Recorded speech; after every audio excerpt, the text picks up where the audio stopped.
고령층을 겨냥한 다양한 사업, 서비스들이 생겨나고 있습니다. 우리나라에서 시니어들을 겨냥한 데이케어 센터, 이른바 노치원이 생겨나는 것처럼요. 일본에서는 과연 어떤 신사업들이 생겨나고 있는 것인지 일본 이바라키 그리스도교 대학의 신미화 교수님 모시고 이야기 들어보겠습니다.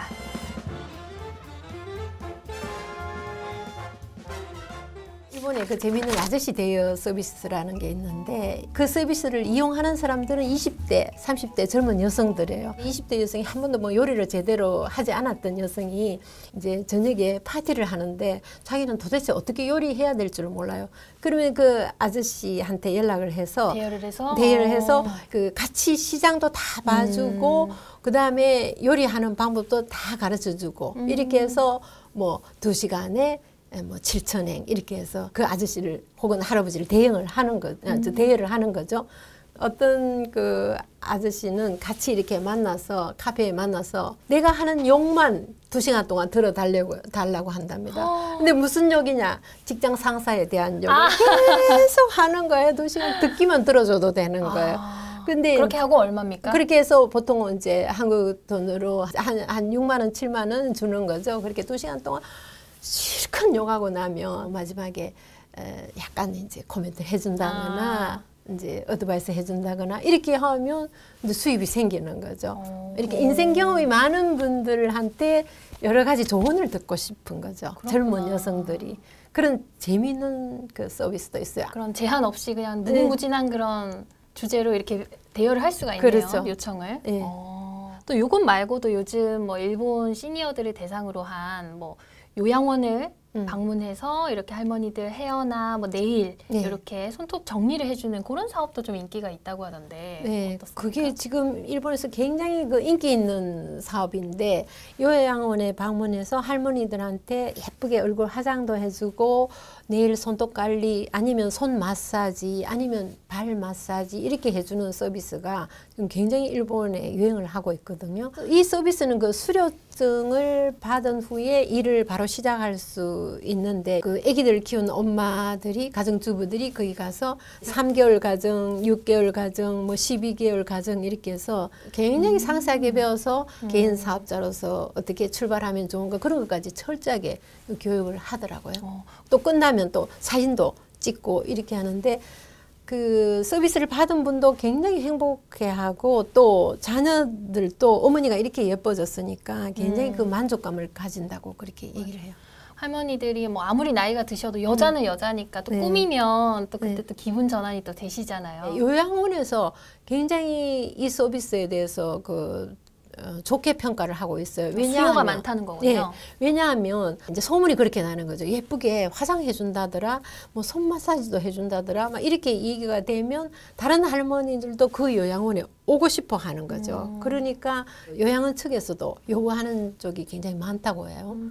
실제로 일본에서는 이렇게 뭐 스타일리시한 그런 시니어들 이런 분들이 또 많이 인플루언서로 활동하시기도 하고 또 뭐 유명해지시기도 하고 그렇지 않나요? 그 요즘 그 중장년 여성이 그 운영하는 SNS 중에서 유명한 예로 미미즈 라이프라는 게 있는데 64세 유튜버로서 활동하거든요. 근데 60대 혼자 사는 삶을 주제로 해서 자기가 실제로 먹는 음식이라든지 그다음에 옷 뭐 이런 거를 아이디어를 발신하고 있는데 굉장히 인기가 있어요.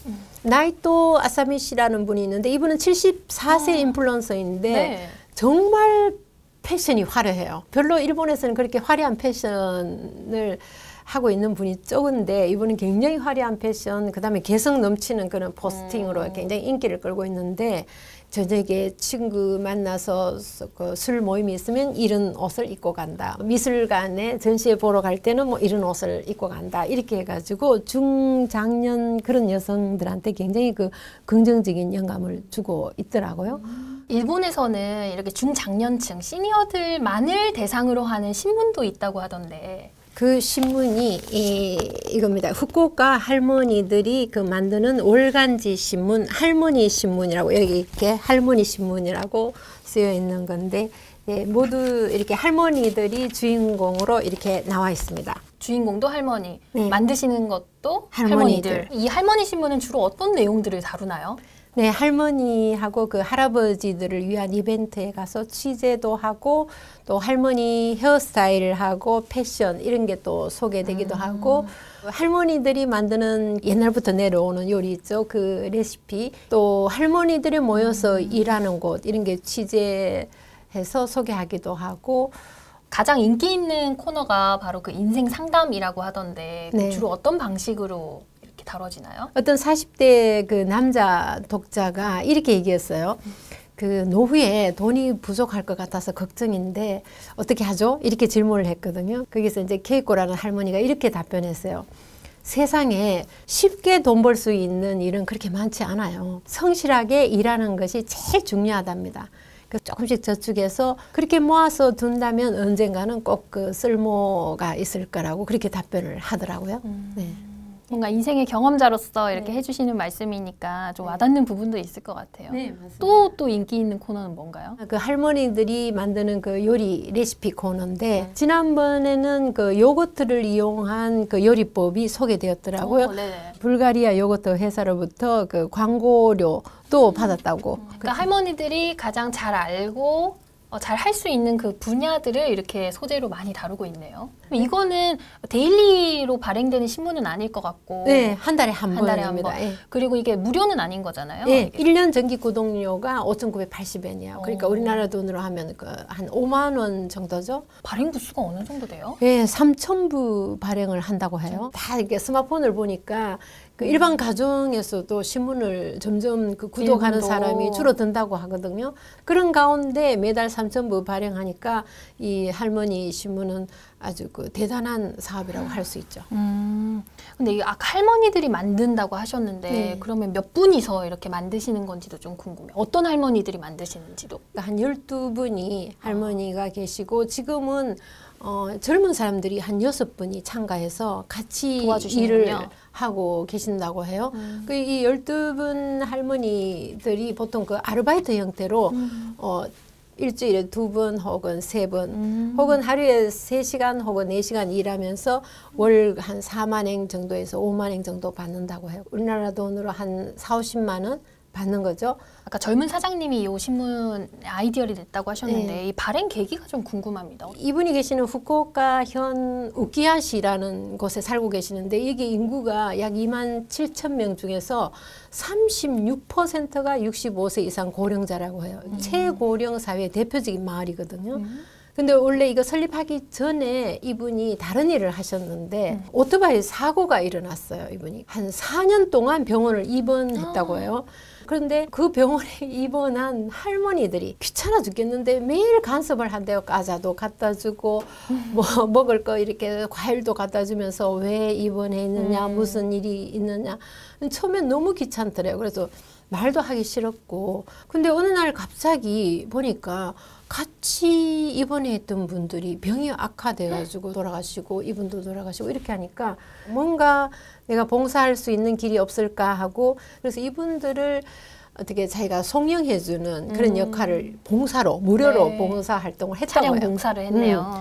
그러면서 이제 차 안에 같이 탔으니까 이런저런 얘기를 주고받는데 다 하나같이 생활비가 너무 빠듯하다. 그렇게 얘기를 많이 들었는데 조금만 더 수입을 가질 수 있게 하는 방법이 없을까. 그래서 굉장히 고민을 하다가 의외로 할머니들이 툭툭 던지는 대화가 거기에는 엄청난 그 노하우도 있고 지혜도 있고 또 인생관도 담겨 있더라고요. 젊은이들이 상상할 수 없는 그런 그래서 그런 것들을 다음 세대에 기록으로 해서 좀 전달해야 되겠다는 그런 마음을 가지고 시작했다고 해요. 교수님 마무리 멘트 부탁드립니다. 그 마지막으로 그 책 한 권을 소개시켜드리면 이 책은 그 74세의 여성인데 하루 그 식비와 잡비를 1,000엔으로 정해서 그러니까 지갑에 1,000엔만 넣어 다니죠. 우리나라 돈으로 10,000원도 안 되죠. 9,000원 정도인데 또 사는 거는 한국의 그 LH 임대주택 같은 그런 곳에서 혼자 살고 있는데 네. 한 달에 이렇게 지출 내역 같은 것도 다 여기에 실려 있는데 그 연금하고 아르바이트 수입으로 약 그 월 10만 원 한국 돈으로 한 90만 원, 100만 원 수입으로 충분히 생활이 된다고 해요. 그런 아껴 쓰는 예. 비법 이런 예. 거를 이제 책을 통해서 전수를 해주시는 거군요. 그런데 그 아껴 쓰는데 참으면서 억지로 아껴 쓰는 게 아니고 굉장히 즐기면서 금약을 실천하면서도 나는 이렇게 행복하다. 이런 거를 살아가는 모습을 보여주니까 그 많은 사람들이 그 호감을 얻고 또 인기가 있는 거죠. 특히 일본에서는 그 경제적인 자립 이루면서 또 그 개인의 행복을 찾아가는 그런 여정, 그런 게 결코 뭐 제한적이나 한정적이지 않고 오히려 그 무한한 가능성을 펼치고 있다라는 그런 느낌을 받았습니다. 맞아요. 미래 학자분들 말씀 들어봐도 요즘 신중년 이렇게 나이 드신 분들이 새로운 뭐 소비 주체로 되게 각광을 받을 거라고 하시더라고요. 이런 그 움직임은 그 단순한 개인의 경험을 넘어서서 오히려 그 사회 전체적으로 그 큰 의미를 주고 있다는 그런 느낌을 받았습니다. 네. 오늘은 여기까지 듣겠습니다. 교수님 감사합니다. 감사합니다.